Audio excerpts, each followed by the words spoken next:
Bonjour, nous revoici pour les énergies du 28 octobre, sera jour de pleine lune. Alors, comme la semaine dernière, ou comme la fois d'avant, j'ai demandé à la lune, je me suis connectée à elle, et je dois dire que j'ai trouvé sa présence très enveloppante. Voilà, j'ai senti très fort son amour. Je sens que la lune et la terre sont très liées. C'est comme si elles étaient sœurs, comme si elles fonctionnaient ensemble, vous voyez. Et nous, êtres humains étant des créatures de la terre, eh bien, elles nous aiment énormément aussi. Pour cette quinzaine, du coup, pour cette pleine lune qui arrive, son message, pareil, je regarde de temps en temps parce que j'ai pris des notes, comme la dernière fois, pour rien oublier. Mais donc, son message est axé sur deux thématiques. La première, sur l'énergie, la paix. Et la seconde thématique qu'elle a abordée, c'était le fait de demander. Donc, on va commencer par la première chose qu'elle a abordée. Elle a dit... l'énergie, c'est la vie. L'énergie, c'est la force de vie. Tout ce qui constitue ce qui nous entoure. Voilà, ce qui grandit sur cette terre. Tout ceci est fait d'énergie.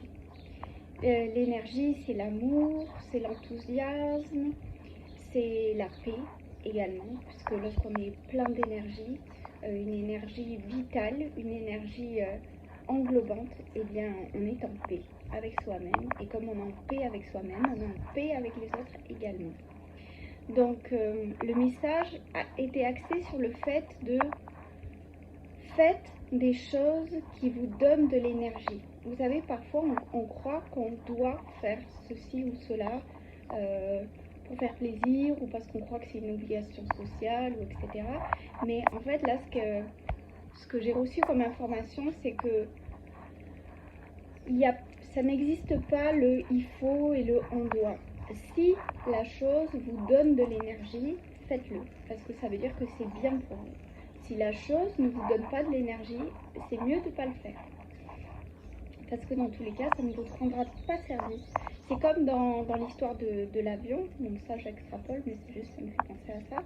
Comme dans l'histoire de l'avion, si soi-même on n'a pas mis le masque à oxygène en cas de problème, et si soi-même on n'est pas vivant, comment est-ce qu'on peut aider les autres? Voilà. Donc son message allait de ce sens-là, c'était se relier à tout ce qui nous donne de l'énergie. Alors évidemment, pour chacun ça va être différent, mais il y a une grande constante qui est propre à l'être humain, et c'est la nature. Et il est vrai qu'à chaque fois qu'on passe du temps dehors, dans un lieu qui nous plaît, ou qu'on fait quelque chose de banal comme marcher, eh bien c'est vrai qu'on a beaucoup d'énergie. Après, si on le souhaite, on peut s'asseoir, méditer. Après, chacun fait ce qu'il veut, en fait, courir, ce qu'il veut, mais il est vrai que passer du temps dans la nature donne de l'énergie. Ça allait avec un message subsidiaire qui est de délaisser les activités qui drainent l'énergie. Vous voyez, les activités, bon, les personnes éventuellement, mais surtout les activités qui drainent de l'énergie, parce que ça veut dire que ces activités-là ne sont pas alignées pour nous, tout simplement. Donc en gros, son message, c'était reconnaissez ce qui est bon pour vous par le fait de est-ce que ça vous donne de l'énergie ou pas. Donc à partir du moment où ça vous donne de l'énergie, ça veut dire que c'est une activité, une chose qui est bonne pour vous, et peut-être ça vaut la peine de l'explorer. Encore une fois, cette activité-là est propre à chacun. On ne peut pas vous dire vous devez faire ci, vous devez faire là. Non, c'est vous qui savez ce qui vous donne de l'énergie. Personne de l'extérieur ne peut vous le dire. Voilà, la conclusion c'était c'est le chemin, c'est votre chemin. L'activité qui vous donne de l'énergie, c'est votre chemin, c'est votre direction. Et ça nous amène sur le deuxième axe qu'elle a abordé, c'est comment faire quand on est perdu.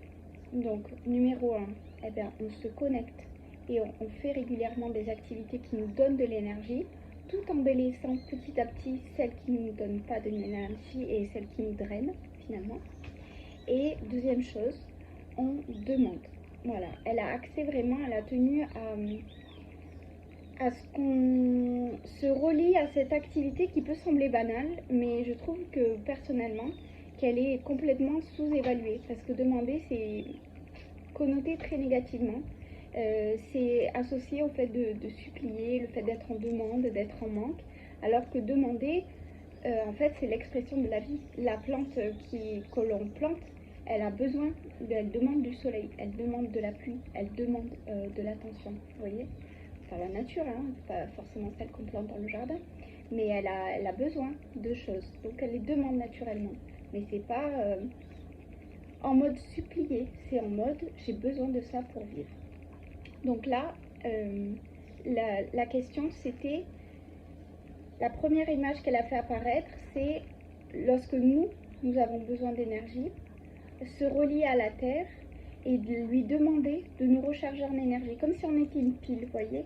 On se relie à la terre et on demande, peut-être en s'asseyant par exemple. Moi, l'image que j'ai vue, c'est une personne assise sur la terre et que en fait le corps de la personne c'était une pile et que la personne demandait à la terre recharge-moi en énergie. Moi je sais que personnellement je le fais pas exactement comme ça.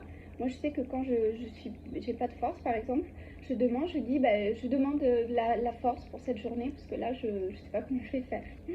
Mais c'est vrai que cette image de notre corps comme une pile, ça fait beaucoup de sens parce que la terre c'est de là d'où on vient et c'est là où on va revenir. Donc elle est chargée de tout ce dont on a besoin. Donc s'asseoir sur la terre, j'ai trouvé cette image très forte et parlante et personnellement je vais le faire. S'asseoir sur la terre et s'imaginer comme une pile et demander à notre terre nourricière de nous recharger. Ça je suis sûre que ça marche. Par ailleurs, là je vais tourner ma page, oui. Lorsqu'on est perdu, puisque c'était l'entrée en matière de cette idée, on peut demander également de la guidance, vous voyez, sans forcément, si on ne sait pas à qui demander, les anges, notre guide, voilà, juste demander de manière ouverte et voilà, ouverte, je pense que c'est le bon mot et que ça suffit de demander, voilà, je ne sais pas où je vais, je suis perdue, s'il vous plaît, pas forcément s'il vous plaît justement, aidez-moi, donnez-moi de la guidance, savoir où aller. Il faut, je pense c'est très important de demander des choses primordiales, des choses immatérielles dont nous avons besoin, comme par exemple une direction dans la vie. C'est immatériel mais c'est pourtant essentiel à chaque vie, parce que si on n'a pas de direction, c'est comme un bateau sans cap, où est-ce qu'il va aller ce bateau? Donc demander des choses comme ça, comme une direction dans la vie, c'est essentiel. Et elle a insisté également, la Lune, sur le fait de ne pas attendre d'être en coup dur pour demander, parce que dans ces cas-là, on ne demande pas, on supplie. Et on est là, on est rempli de peine et de désespoir, et on supplie pour que la situation s'arrange. Voilà, on n'est pas obligé d'en arriver là pour demander. On peut demander des petites et des grandes choses immatérielles ou pas matériel si on veut, hein, mais de la vie, mais des choses dont on a vraiment besoin, qui sont essentielles. Et le demander avec le cœur ouvert. Voilà. Je regarde s'il y avait d'autres choses. Ah oui, elle a parlé aussi que autrefois, c'était une démarche qui se faisait assez naturellement, puisque autrefois, les populations qui habitaient la Terre croyaient en des fées, des êtres de la nature, ou croyaient en des dieux. C'était pas forcément le grand dieu, mais croyaient dans des dieux. Donc, moi, ce qu'elle m'a dit, ce sont des intermédiaires. Et c'était plus facile pour les gens de demander à ces intermédiaires-là les petites et les grandes choses de la vie dont ils avaient besoin.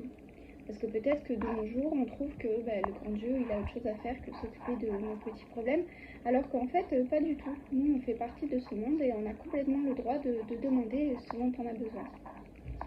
Donc elle dit, si on n'y croit pas forcément des êtres intermédiaires comme les êtres de la nature, demandez à la terre ou demandez juste avec votre cœur pur à personne en particulier, mais dire voilà, c'est vrai que j'ai bien besoin d'aide ou d'une guidance ou d'une idée ou de, voilà, de quelque chose qui vous manque dans votre vie, que vous avez identifié.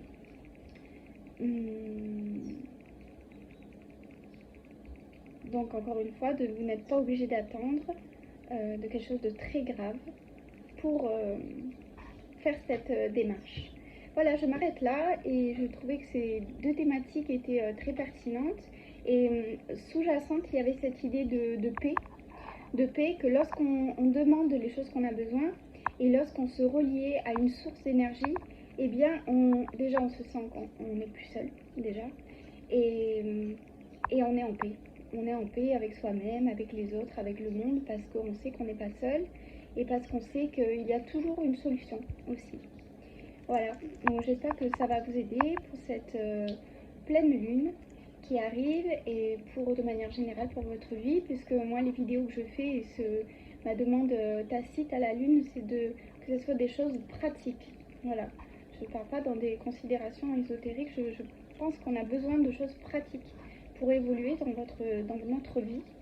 Et c'est la manière aussi dont je pratique mes soins énergétiques. Ce sont des consultations qui visent à vous aider dans votre vie de tous les jours. Parce que c'est là, selon moi, que résident les grandes clés. Voilà, on dit que ce qui est en haut est comme ce qui est en bas. Et bien, lorsqu'on résout les petites choses de notre vie, eh bien, ça nous donne accès aux choses beaucoup plus grandes. J'espère que ceci vous a aidé. Je vous souhaite une bonne fin de journée, de mois, et à bientôt. Au revoir.